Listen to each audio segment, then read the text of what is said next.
But anyways, what I want to talk about today is the struggle, right? So I started boxing, right? And so I'm boxing with this guy who's bigger than me. And every time he would throw a punch, right, I would go like this or like this, and I'd close my eyes and I'd like run away from the punches.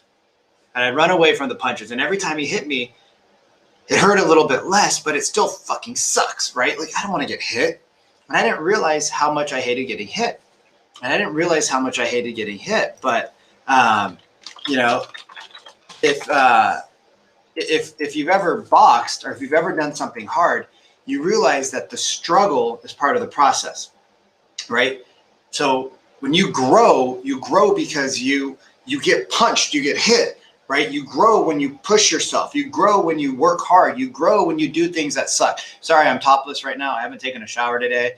I know it's gross. I did 3 workouts. I boxed in the morning for 90 minutes. I went to the gym for an hour, and then I did my X3 bar. So I haven't got into the shower yet today, and so I'm a little nasty. I stink. It doesn't come over on the live stream, luckily for you, but I can smell myself, and my shirt was just gross. So I apologize, or I don't apologize, whatever you like better. So have you ever had something that you started out on and you struggled at it and you gave up? Have you ever had something that you struggled on and you gave up? And I would probably say that for most of us, the answer is yes. We started something, we did really, sucked at it, and we gave up. And the process is where you grow, right? The process is where you learn. The process is where everything happens that's beautiful. It's not getting to the top of the mountain. It's the process of working out every day. It's the process of following your sales script. It's the process of going out there and laying out your dirty laundry for the world to see, because it helps you grow as a human being. It helps you grow as an individual, right? What I've been learning is that the struggle, right, having to learn how to protect yourself is as important as winning the fight, right? Winning the fight's awesome, but when you learn how to protect yourself, that's as important as getting to the top of the hill. Because if you don't know how to protect yourself, you just leave yourself open to everybody to get hit. My struggle that I wanted to share, right? I shared my drugs and my alcohol, right? I got day 40 of alcohol and marijuana, weed, Mary Jane, and I have about 70 days where I haven't touched alcohol.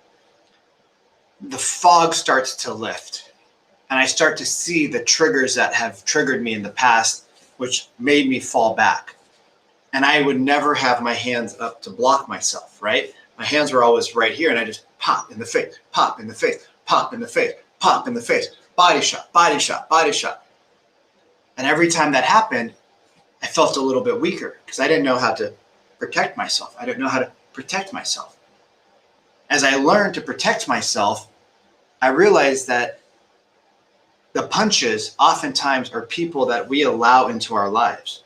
The punches are actually the people that we allow into our lives. See, Tony Robbins used to say, or he still does, we don't get what we expect, we get what we accept. Or maybe that's a Jim Rohn statement. I'm not sure. Don't quote me on that one. But I know it's somebody a lot smarter than I am. We don't get what we expect, we get what we accept. I accepted myself getting beat up, right? And oftentimes it comes by the people who protect you the most. I'm not going to get into that today. I'm not going to get into who beat me up and why they did it. That's their own journey, right? That's a victim mentality. I just know that I kept going back. I kept going back. My flavor of pain was the flavor of pain that I grew up with. And so I attracted those people into my life, the one that would beat me up, the ones that would name call me, the ones that would abuse me, right? I accepted that, and that became my reality. And I enjoyed it. I enjoyed that conflict. I enjoyed that abuse because I thought that's how love was shown. And then once you start to see positive relationships, you start to realize maybe love is shown a little bit differently. As you start reading and learning and educating and surrounding yourselves with people that have gone through it a little bit differently than you have, you start to realize, wow, maybe I don't need to self-medicate. I just need to learn how to deal with these things. I have to bring this to the forefront. I need to make time for myself so that I don't feel triggered. I need to learn how to put myself in environments where I'm safe and protected. And if the people that are around you, the ones that love you, the ones that care for you, I'm your family, I'm your friend, I've been there your whole life. You might have been there my whole life, but have you been there my whole life? And how have you showed up in my life? And I'm at a crossroad right now where I'm asking myself, is it time to divorce my family?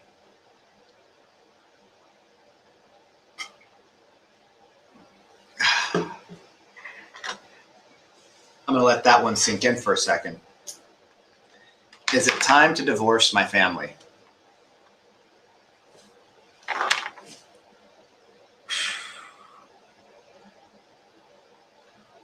Let that one sink in. This is real talk. Like I'm straight from the heart, people. When I post from the heart. I don't sugarcoat it. I don't have fucking notes written. I'm not looking at a teleprompter. I'm asking a real question. Is it time to divorce my family? It's not because they don't love me. It's not because they don't care about me. It's not because they're bad people. It's just they're toxic to me. Right? Their flavor of love is toxic to my well-being. I've been an alcoholic since I was 14 years old. When we started to drink, we didn't drink because we wanted to drink because it was fun. We drank to numb a lot of pain. My friends and I drank to numb the pain. We drank because we all had a little bit of pain in our lives. Not because we had bad parents. It's just because what they did, right? And I can't speak for my friends, but I can speak for myself. What they had done didn't show me that I was lovable, right? I didn't feel loved by my parents. I didn't feel like I was worthy enough to be loved, because if I was worthy enough to be loved, why would they send me to a boarding school where I would get boils on my ass because it was so fucking dirty and gross? Why would I, when I told them that, hey guys, this school is disgusting and there's maggots in the food, and my cousins were at the same school and my cousins got pulled out of it and we didn't for a full year in 6th grade. Where am I going to go? I'm in a different country. I don't have any money. I don't know where to go. I don't know what to do. Why didn't they pull us out of it to protect and save us? Why did they leave us there to suffer when our cousins got taken out of the same environment, one after the other, 1 month in, 2 months in? The minute they fucking realized, why would they subject us to that when other family members were telling them that this is not right? So I learned at a young age that everybody is going to hurt you. Well, that's at least what I thought. I thought that was what I learned. I didn't realize that was just in the household that I was born into, right? I feel my soul picked that household so that I would have this moment of clarity where I could share with you and grow. But I didn't know that at that time, right? 6th grade, I was like 10 years old, 11 years old. I was a little puppy, still a little puppy. Don't know shit about the world. I mean, that's what I love, is that I know nothing. But the question I ask is it time to divorce my parents? Is it time to divorce my family? And it doesn't have to be forever, right? It doesn't have to be forever, but it has to be for a time being where I can get my bearings back underneath me. I can get my wheels back on my bus. I can get my bus up and running. I got to decide, am I worthy enough to be on my own? And the question that I had to ask my coach yesterday was, dude, what do I do? And he's like, you got to do what's best for you. Like, you got to do what's best for you. He's like, I divorced my brother. He didn't use those words, but he says, I don't talk to my brother anymore because I didn't like the way that he treated my children and his wife and his children. And so I said, dude, we're just not coming. I don't need to explain to him. We're just not going to the house anymore. Because his son said to him, Dad, why does Uncle Bob treat his wife so poorly? And he says, I don't know, son, but that's a damn good question.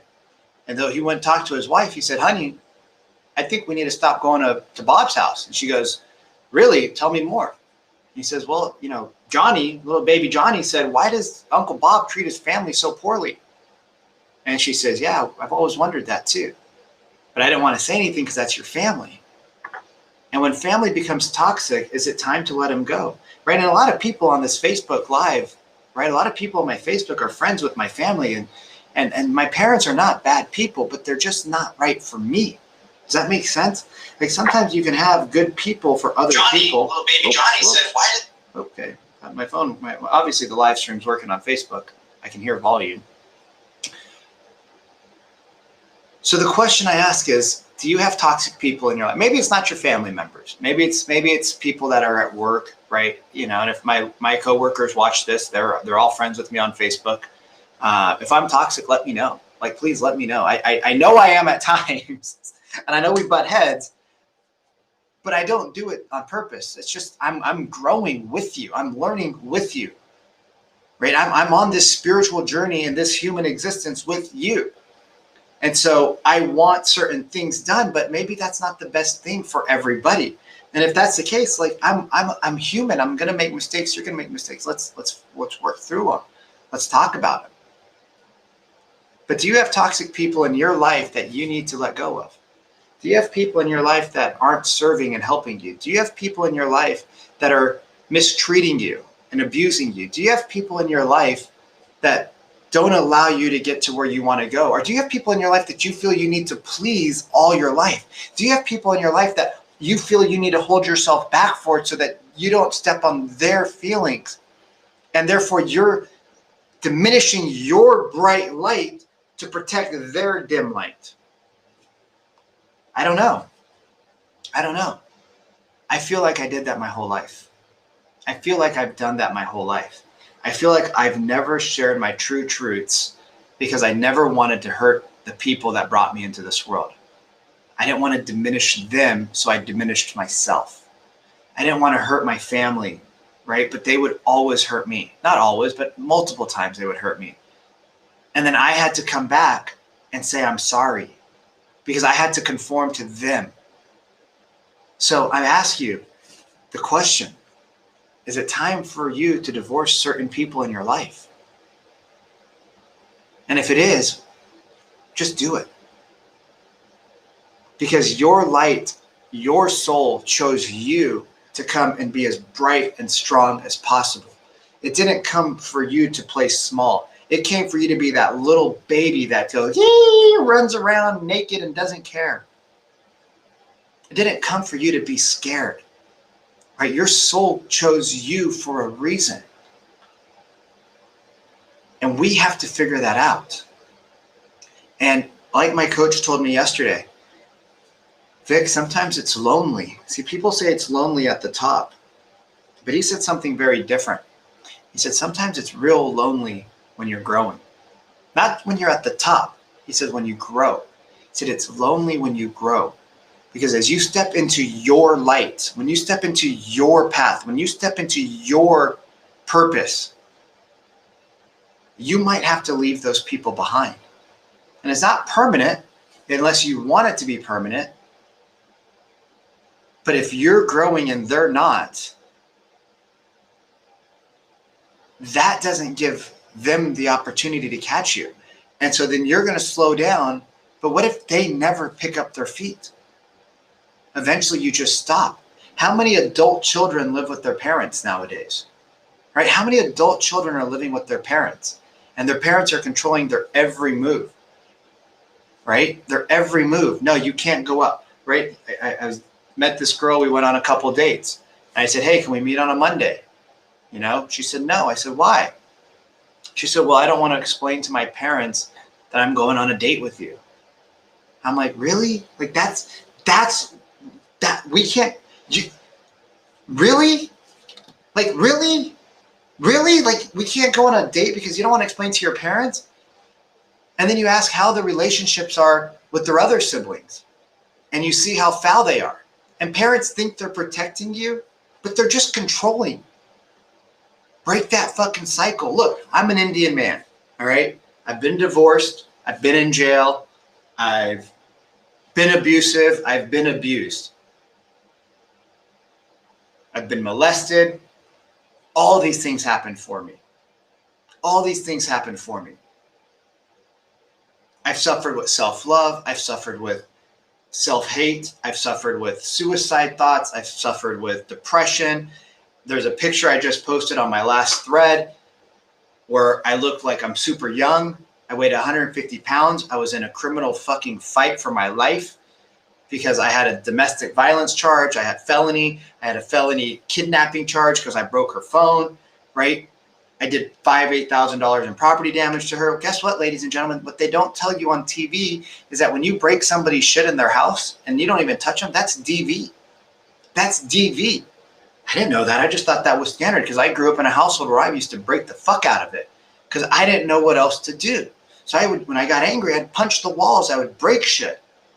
And that just became my norm. So when we got into an argument and she started throwing things when I was in my drunken rage, I started throwing shit back.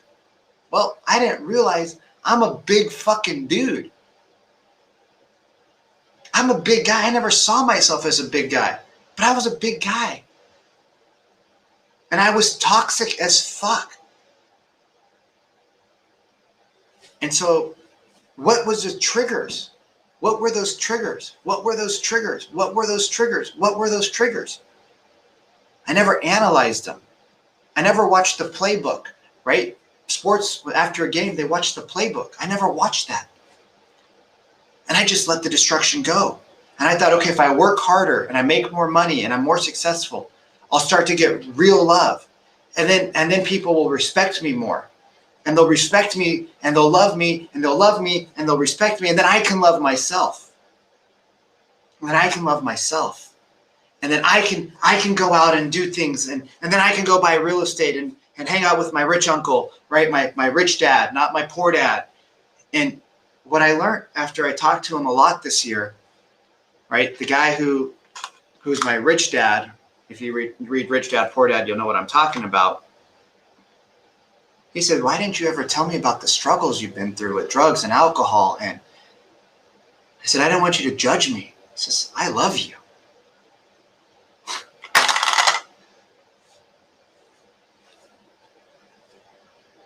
The tears that roll down your face when somebody says, I loved you for you.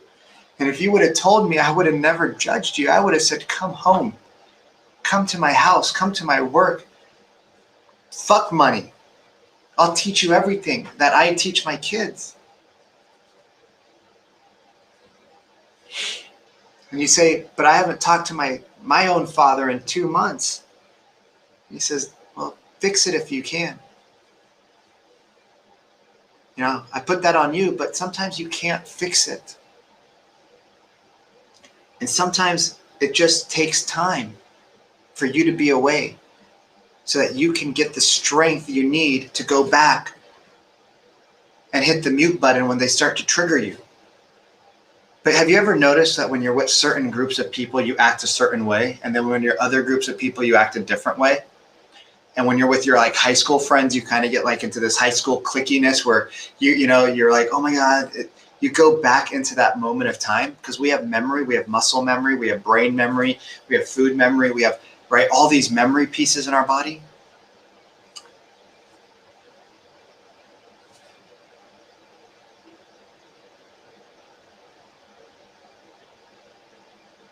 When you accept the struggle, let's see how I want to put this. When you accept the struggle for reality and just being the process, it's not as hard anymore. When you accept the struggle for being a part of the process, it's not as hard anymore. It becomes easier. It becomes a lot easier.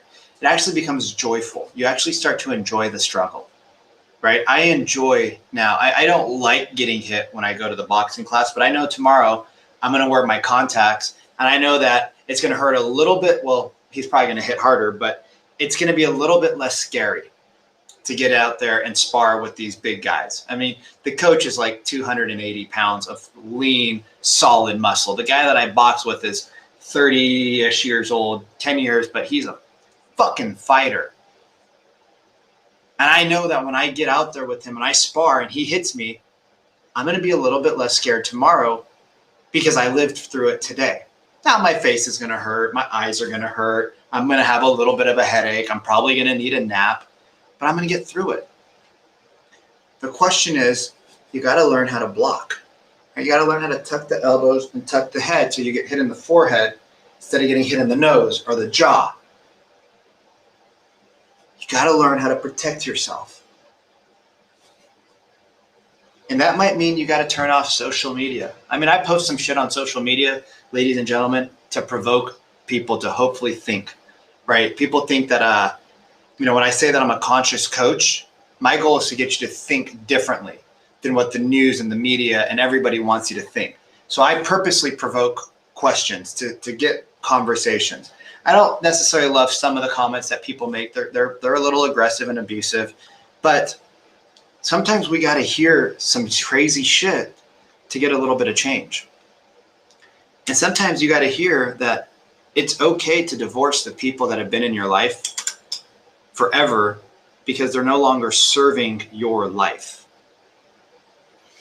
And you're going to piss people off, and they're going to say things to you, and they're going to be disappointed in you, and they're going to say you're selfish, and they're going to call you names, and they're going to say that you don't care about anybody but yourself, and you're an asshole, and you're this, and you're that. And that's okay. I'm telling you, not that you need my permission, but maybe it helps you to hear it. It's okay to disappoint people to protect yourself and shine your light as bright as it can be. It's okay to disappoint other people so that your light can shine as bright as it's meant to be. It is okay for you to disappoint people for you to shine your light as bright as it needs to be. Now, is that what everybody's going to tell you to do? Probably not. Most people are going to tell you that you should figure out a way to fix it. And maybe in time you can, but right now you might need to just cut them off. And there's never a good time to do it, right? There's never a good time to cut somebody off. But you might need to cut them off today because they no longer serve you. Just like you need to cut alcohol or sugar or weed or fucking drugs or whatever it is, right? Whatever your choice of poison is, you might need to cut that out now. Because a little bit of crack for a crackhead is a bad idea. A little bit of alcohol for an alcoholic is a bad idea because they can handle it for a little bit of time, but eventually that's going to take over their life and they're going to be drinking all the time. They're going to be back doing drugs, and a little bit of abuse from your family or your friends or the people who you've been around your whole life, a little bit of it opens up Pandora's box for a lot of it. And you might need to cut those people out of your life immediately. And I talk to myself when I say this. That's why this is so fucking long. It's because I'm hyping myself up right now to do what I need to do to protect myself. Because I know I'm walking into a shitstorm of events right now where people are going to expect me to be places because I've always been there. Vikram always shows up. Vikram always shows up. No matter what, Vikram is always there. He's our good one. He's the one that shows up no matter what fucking happened. And this time I don't think I'm going to show up. This time I just don't think I'm going to show up. And people are going to call me names. They're going to say, you're a fucking dick. You're selfish. That was their big moment. That was their day. They've always been there for you. They were at your big day. Remember, everybody has a story. Your story doesn't define you. Your story doesn't define you. Your story doesn't define you. Your story helps you grow to be who you should be, but it doesn't define you.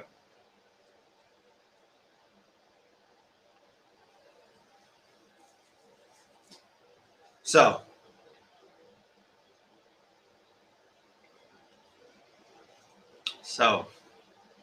here we are. Here we are. Struggle is the process. It's not getting to the top. It's to struggle internally to make the hard choices. It's to struggle when you don't want to get up. It's the struggle to do the things you don't want to do. You do them. You see, this message is so important. I don't want to swear in it so that you can share it with your children. I know I swore a couple of times, but this is so important. I don't want to. Because I want you to see the struggle that I'm going through. The pain the ripping apart of the muscles, right? Which muscle am I ripping apart? I'm ripping apart the heart muscle so that I can grow it back stronger.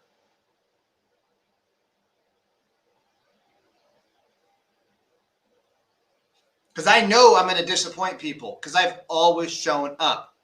But at some point, you got to put the oxygen mask on yourself so that you can breathe, because I am an SOB right now. I have shortness of breath because I can't breathe in these environments. And people will say, you're selfish and you just need to show up. And to them, I say, go for it. You can be my +1, but not today. Today, it's about my health. And if you don't understand that, then sayonara to you too. I'll love you from afar. I wish you the best. But if you don't understand that I have to protect myself and that I should put myself into danger because of other people, we ain't friends. We ain't on the same page. We're not compadres.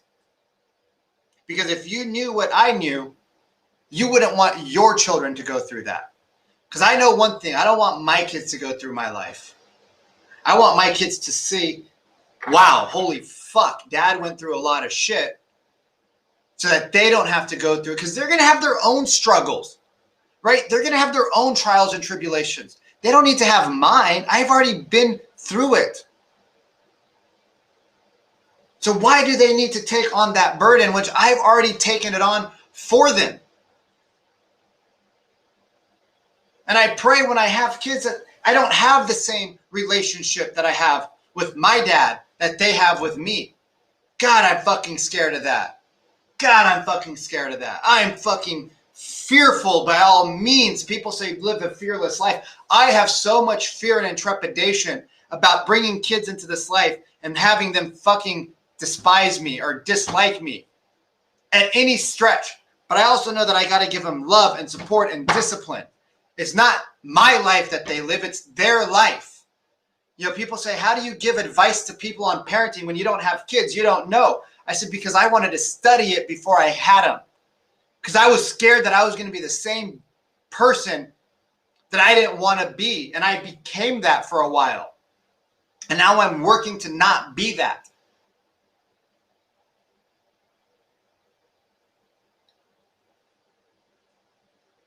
And it scares me. It scares me more than getting punched by 20 gang members in the face with bloody brass knuckles and chains and whips and whatever the fudge they beat people up with. It scares me to be a horrible father. The one fear I have in life, it's not about money. It's not about success. It's not about a legacy. It's about, do my kids love me enough that they're going to always be there when I want them there? Or are they going to not show up because I didn't show up for them? That's my number one fear. That's why I don't have kids right now. It's because I don't think that I will be a good dad. My fear in life is not about money. It's not about success. It's not about buying a Ferrari. It's not about having the big house and competing with all the other people that have shit relationships with their families.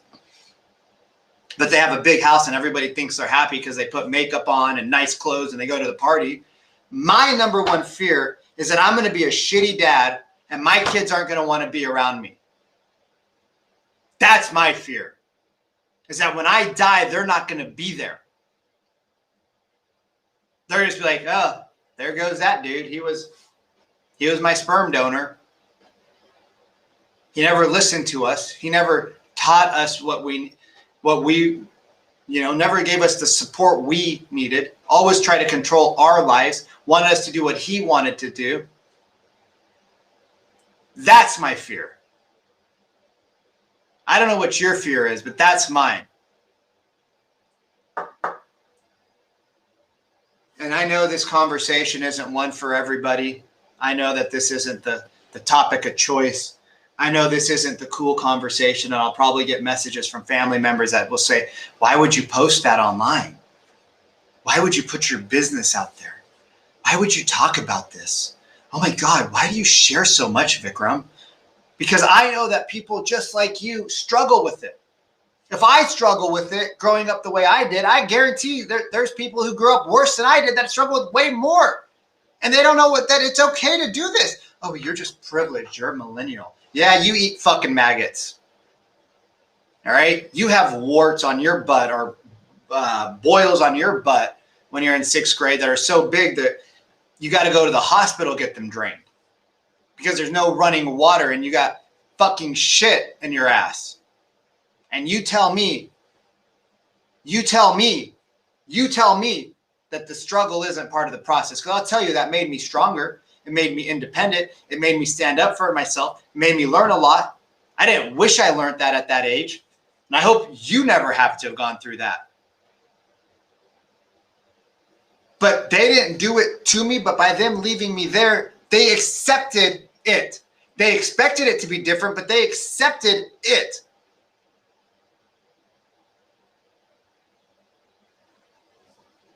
Now, I've forgiven them for that. Might not seem like it. I've forgiven them for it. But as it continues to happen into my adult lifehood, when is enough enough? When do I get to step up and protect myself and say enough's enough? I'm not showing up to events. I'm not showing up to this household. I'm not coming into these toxic environments anymore. I'm not doing that because that's not good for me.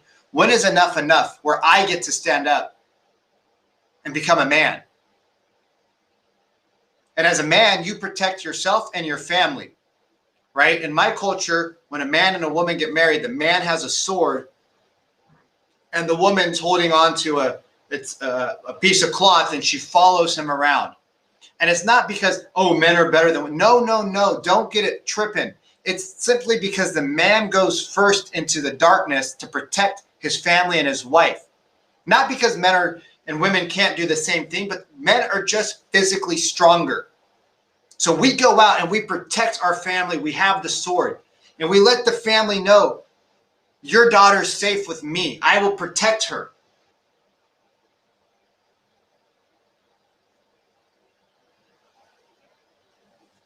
I've done a lot of bad things in my life, ladies and gentlemen. A lot of bad things. I haven't been the best relationship person.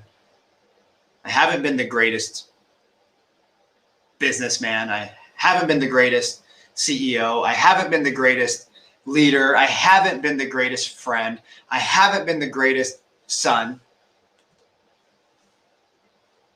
But does that mean that I have to continuously punish myself for the things that I've done in the past? Or do I get to finally say, hey, enough's enough.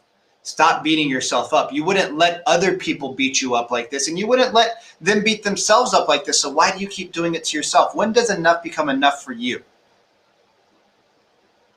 So I got a choice to make tonight over the next couple of days. And you do too. I don't know when you're going to make your decision. I don't know what my decision is going to be. My gut tells me one thing and it wrenches me, right? Gut wrenching decisions. Yeah, it fucking tears me apart. Hard to sleep at night. Because I know that if I make this decision, there's no going back. There's no going back on Monday and saying, hey, what's up, everybody? Let's go have a party. It's done. And once I make that choice, it is what it is. Whether people accept it or not, that's what I have to go through.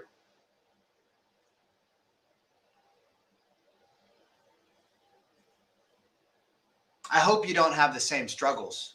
I hope that it's only 6 or 7 people that feel this way. I hope the majority of you never have to deal with this. But if you do, you're going to have your decisions to make. So with that being said, you got to ask yourself when enough's enough, and when you're going to stand up for yourself, and when you're going to allow yourself to be the winner of your life instead of being a victim of others.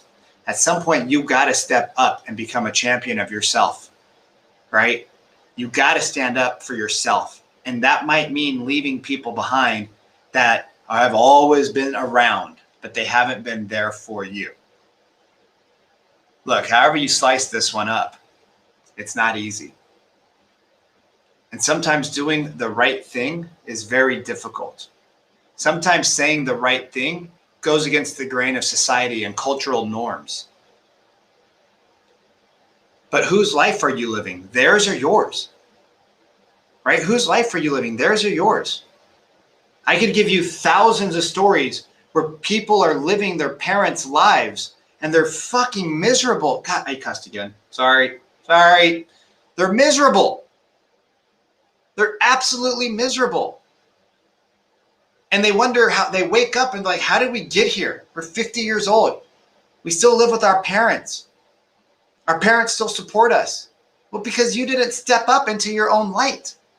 And if you let them, they will do so, especially in our cultures, especially in ethnic cultures. I don't know what it's like living in the American culture as much, but I know in ethnic cultures, the parents want to tell you how to live, what school to go to, what clothes to wear, what cars to drive, right? When should you get married? Who should you marry? Oh, you're going to marry that person? Yeah, they make me so happy. Well, you know, they have this problem and that problem, and you know, they got this and this and this, and their family is like this. Let's find you a better girl. Let's find you a better guy. And then you marry that person and you're miserable. And I ask you, if you had to rate your parents' relationship, how would you rate it? On a scale of 1 to 10, don't use the number 7 because that's a cop-out. Would you give it a 10 or would you give it a 1? I don't know very many people who have 10 relationships that give relationship advice. But they tell you how to live your life. And guess what? They're not happy. And yet they think that their advice to you, which is the same advice that their parents gave them, is going to make you somewhat miraculously happy. I don't understand that one. So do what's best for you, boo. Do what's best for you.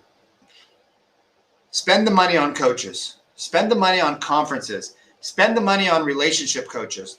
Spend the money on mindset coaches. Spend the money on people who've been through it. I was talking to a buddy and I said, dude, I can't believe it, but I've racked up a bill of close to $300,000 in the last 2.5, 3 years in coaching, events, conferences, travel, hotels, going to mastermind groups. I mean, I got a Rolodex of debt. Chase, Citi, Amex, Washington Trust.